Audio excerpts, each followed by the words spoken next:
Hey guys, andito ako ulit ngayon sa Beach Buns after our intense workout at the gym. Naghahanap kasi kami ng post-workout meal na mataas yung proteins. So we decided to dine here para kumain ulit ng California style burgers nila with thick cut fries. And we ordered Juicy Lucy Burger, yung best seller nila. 230 pesos lang siya guys and sulit na. Pure beef talaga. And also nag-order din ako ng Loco Moco na tag 150 pesos lang, yung favorite ko. Dahil gutom na kami, so napapa-order kami ng marami. Andito na lahat yung order namin, so kainan na guys. Ang sarap talaga dito, sulit yung bayad mo. So if you're craving for burger guys, masarap talaga yung burgers nila dito. I highly recommend this restaurant. O ang sarap ko, di ba? Huy! Pwede kayo mag-dine in dito, pwede din kayo mag-order online via Foodpanda and GrabFood. Favorite ko talaga itong Juicy Lucy Burger nila guys. O di ba ang sarap-sarap ng pagkakagat namin? Huy! Di ba kayo nainggit? Huy! Ang sarap-sarap namin, di ba? Huy! This is the best reward after your intense workout at the gym guys. Hindi siya pucho-pucho na burger, ang sarap talaga. Pati yung buns nila malambot at saka yung fries nila masarap. Naubos ko na yung burger at fries ko, so ito na naman yung Loco Moco ang kakainin ko. Ang sarap din dito guys, may beef patty siya at saka egg.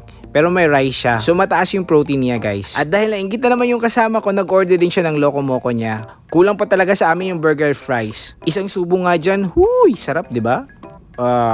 So if you're craving for all of this food guys, punta na kayo dito sa Beach Buns para makakita din kayo ng mga pogi. Huy! 2 hours din kami nagtambay dito kasi nag-edit kami ng video. Busog na kami, so see you guys again next time. Bye-bye!